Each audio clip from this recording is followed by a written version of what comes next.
Out on the deep tiller today. Just getting some land work done before the cold, snowy weather comes this next week. We're just about caught up with our land work. We have a few hundred acres left to do and get some harrowing done, so we should be in pretty good shape. We like to work our land twice.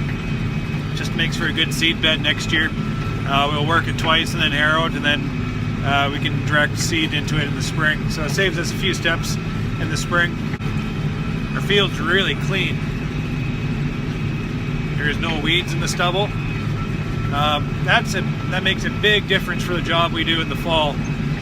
When we work the land to prepare it for next year, when the fields are clean, weed free, we don't have to put as much effort into working the land to fix it up.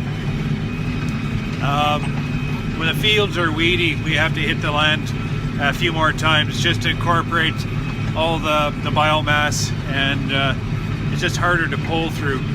And I credit that to the Roundup that we use.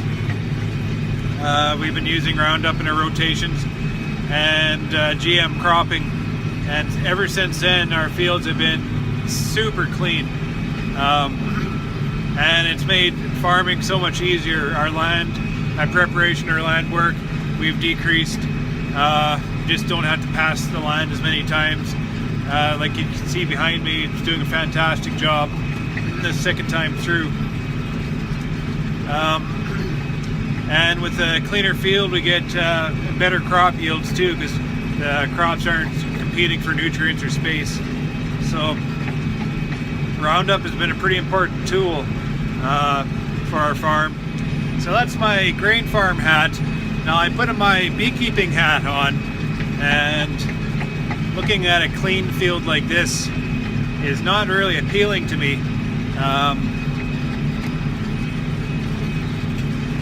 With the landscape being managed so precisely now, and the farmers doing such a good job and having so many tools at their disposal, keeping clean fields, there's nothing left for the bees to feed on. I mean, tree rows are being taken out, and sloughs are being taken out. Land is being drained, and then it's being farmed like the one here, where nothing grows but the crop they sow. It creates a bit of a living desert. The bees don't thrive in an area that grows only one plant. Even though we make our money on the canola fields farmers grow, that's only 3 weeks of the year. And these bees need to feed for a lot longer. And nature typically provides nourishment with different plants throughout the year. And we call them, as farmers, we call them weeds. As beekeepers, we call it food. And that goes for the rest of nature too. The rest of nature needs a bit of space, needs the diversity to be able to flourish. It's just the way things have been set up. So as us farmers trying to manage this land, we're doing it very effectively. We're doing it the only way we know how, and the way we have to do it. It's a business, and dollars and cents dictate a lot of what we're doing. But for anything else in around, it's not good. So we're gonna have to strive for a little more of a balance if we want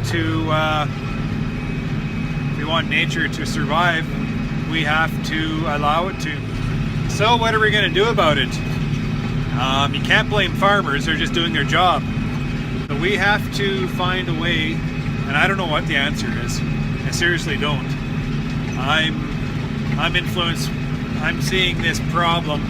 I'm on one side, the farmer, and we got to stay solvent. And that's just a fact.